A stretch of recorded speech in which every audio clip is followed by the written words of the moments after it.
Bonsoir à toutes et à tous, ravi de vous retrouver sur 8 Mont Blanc, il est 18 h, bienvenue dans cette édition du journal de la rédaction. Nous sommes le lundi 28 février 2022, au sommaire ce soir. Alors que les combats s'intensifient en Ukraine, provoquant la fuite de déjà plus de 500 000 personnes, la solidarité s'organise en Pays de Savoie. Depuis ce week-end, de nombreuses collectes se mettent en place afin d'aider les populations déplacées. Exemple à Annecy dans ce journal. Et puis le conseil départemental de Haute-Savoie s'est réuni ce lundi pour voter son budget primitif pour l'année 2022. Ce sont au total 1 483 millions d'euros qui seront alloués aux différentes compétences du département. Et puis donc toujours concernant ce conflit armé, 250 chasseurs alpins sont partis ce lundi pour la Roumanie. Le 27e BCA va renforcer l'OTAN dans ce contexte de guerre entre la Russie et l'Ukraine. En alerte depuis plusieurs semaines, les Hauts-Savoyards ont reçu l'ordre de départ dans la nuit de mercredi à jeudi dernier. Victoria Lopez a assisté à l'embarquement des militaires ce lundi après-midi à la caserne Crangevrier. Reportage. L'effervescence avant le grand départ. Le 27e BCA, à peine rentré du Sahel, est déployé en Roumanie. 250 chasseurs alpins ont pris la route ce lundi pour une mission de renfort aux forces de l'OTAN dans l'est de l'Europe. On n'est pas là-bas pour augmenter la pression, et on est là vraiment pour rassurer, renforcer le dispositif. Pour l'instant, pas de combat, on n'est pas directement impliqué, c'est ce que je disais aux hommes, mais on est pleinement concerné par ce qui se passe en Ukraine et cette invasion russe, complètement illégitime au droit du regard international. Aux aguets depuis plusieurs semaines, les hommes étaient prêts à partir, mais tout s'est accéléré en quelques jours. L'alerte a été reçue dans la nuit de mercredi à jeudi dernier et le matériel chargé ce week-end. Les soldats n'ont donc eu que quelques jours pour dire au revoir à leurs proches. On sait qu'on est d'alerte depuis pas mal de temps déjà, donc mentalement et même administrativement, on a eu le temps de se préparer. Donc oui, une fois que l'alerte a été déclenchée, tout s'est fait rapidement, mais on le savait et on était prêts. Après, quand on s'engage, on est aussi au courant de ces choses-là, et la famille est au courant aussi, donc ça fait partie du jeu.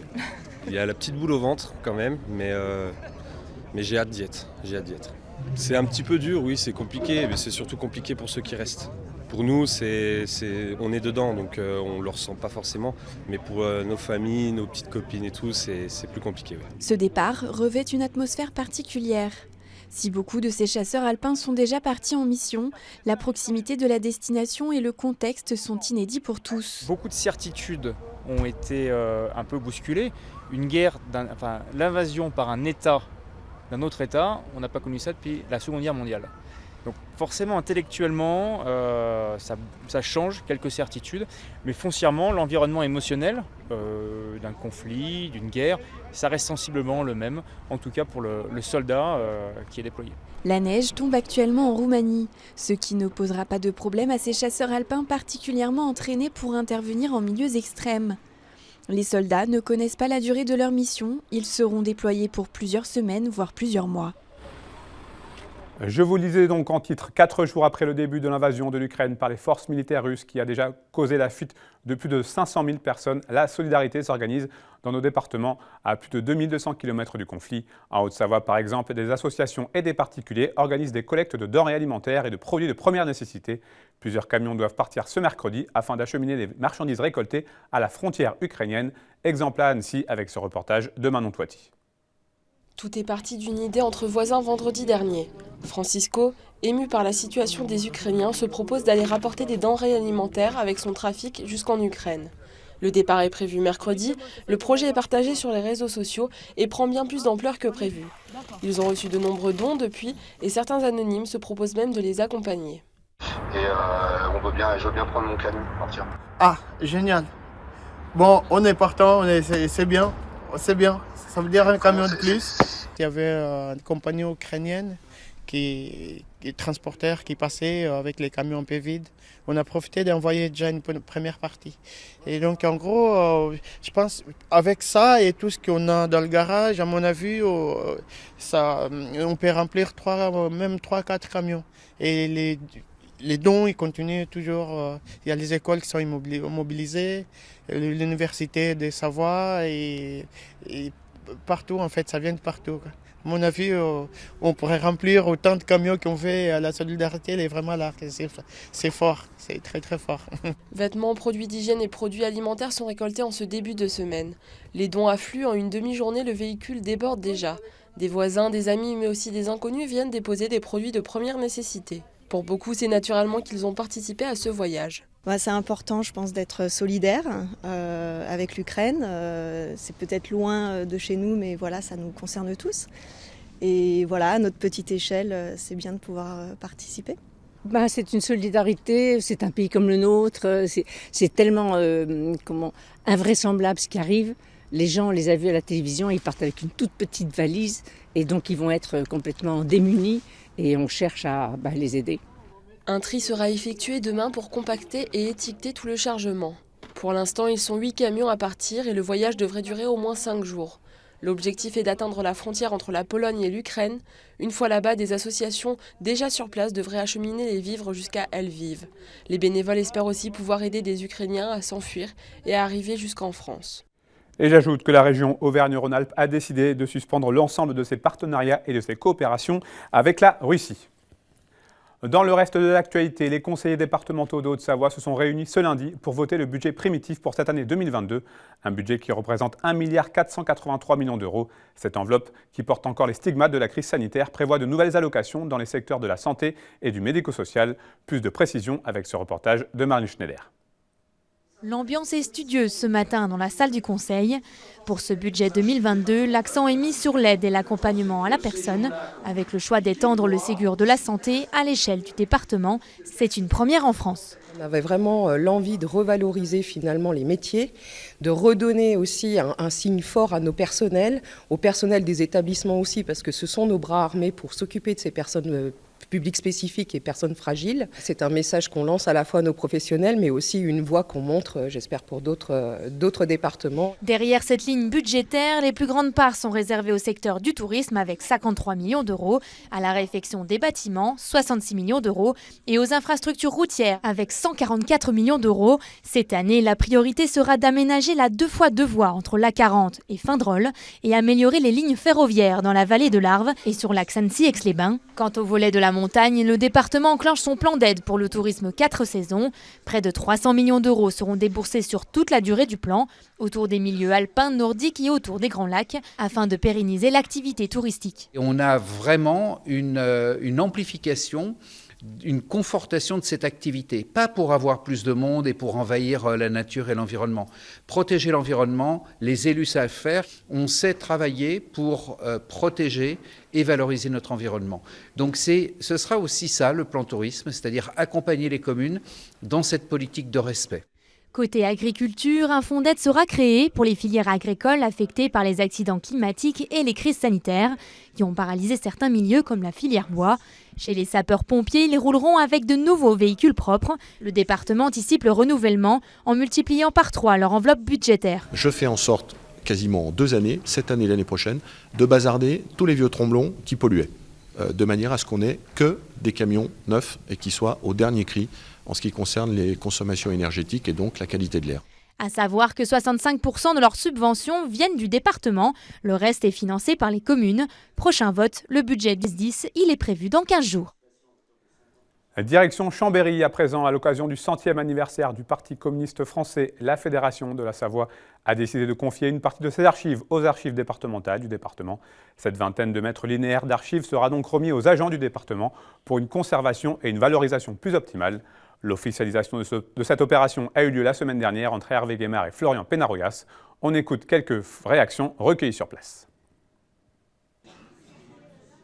Je trouve que c'est une très bonne chose et j'en remercie le Parti communiste parce que les partis politiques, comme les syndicats et les associations d'ailleurs, font partie de la vie publique, mais ce ne sont pas des archives publiques. Donc dans les archives publiques, on a uniquement les archives de l'État, du conseil départemental, des mairies, mais on n'a pas toutes ces archives. Et donc pour écrire l'histoire de notre département et au-delà de notre pays, c'est très très important. Donc j'espère que d'autres partis, associations, syndicats feront de même. En fait, c'est une démarche que toutes les fédérations ont en France. Le Parti communiste, en 1993, de l'époque Georges Marchais, a dit qu'il fallait que nos archives soient publiques. Simplement, en fait, pour pouvoir faire preuve de notre transparence. J'ai l'habitude de dire qu'on est le parti le plus démocratique de France, mais on est aussi, pour le coup, le plus transparent. Donc les archives nationales sont classées archives historiques, et dans chaque fédération, il y a un travail qui est fait pour pouvoir être le plus transparent possible avec les chercheurs, la population, les éventuels réalisateurs qui voudront faire des films, Donc en Savoie, ça se fait maintenant, mais ça s'est fait déjà il y a quelques années dans un certain nombre de fédérations. Parlons musique à présent avec mon invité vidéo du jour, Julie Mestre, bonsoir. Bonsoir. Merci de nous consacrer quelques minutes. Vous êtes la directrice générale de l'Orchestre des Pays de Savoie et vous organisez toute la semaine des ateliers participatifs en Maurienne. Expliquez-nous un petit peu le principe. Oui, tout à fait. Alors, c'est un projet qui est artistique, un projet humain aussi. Nous organisons donc des ateliers en Haute-Maurienne vanoise avec 6 groupes d'habitants. Donc, que ce soit des résidents d'EHPAD, des élèves de l'école primaire de Fourneau-de-Bramant, des élèves de collège, des élèves de l'école de musique de Modane, mais aussi des personnes de la résidence autonomie Pré-Soleil de Modane. Et nous les faisons s'interroger, échanger avec les musiciens autour de la personne de Mozart, ce compositeur assez universel. Et ces temps d'échange sont filmés et ils seront restitués au moment d'un ciné-concert qui sera donné le 10 juin à Modane. Qu'est-ce qui vous a donné envie, précisément, de mettre en place ce projet ? Alors, c'est un projet qui est vraiment fondamental pour l'Orchestre des Pays de Savoie, pour plusieurs aspects, à la fois parce que c'est un projet de territoire, c'est un projet de proximité avec les habitants, c'est un projet aussi sur le temps long puisqu'il s'inscrit sur l'ensemble de notre saison artistique, donc depuis novembre dernier jusqu'en juin prochain. Et c'est surtout un projet qui fait du lien, on voit combien ça fait sens aujourd'hui, du lien humain. Il questionne finalement les différents regards que chaque personne porte sur la musique. Et ce sont des temps d'échange, d'enrichissement mutuel entre des personnes de tous les âges, de tous les horizons, qui avec leurs différences finalement vont échanger sur la musique. C'est la musique de Mozart qui nous touche tous par son caractère universel. Et finalement, au fil des échanges, ce qui se joue, c'est qu'est-ce qui nous relie tous. Et c'est un projet en ça qui est plein d'humanité.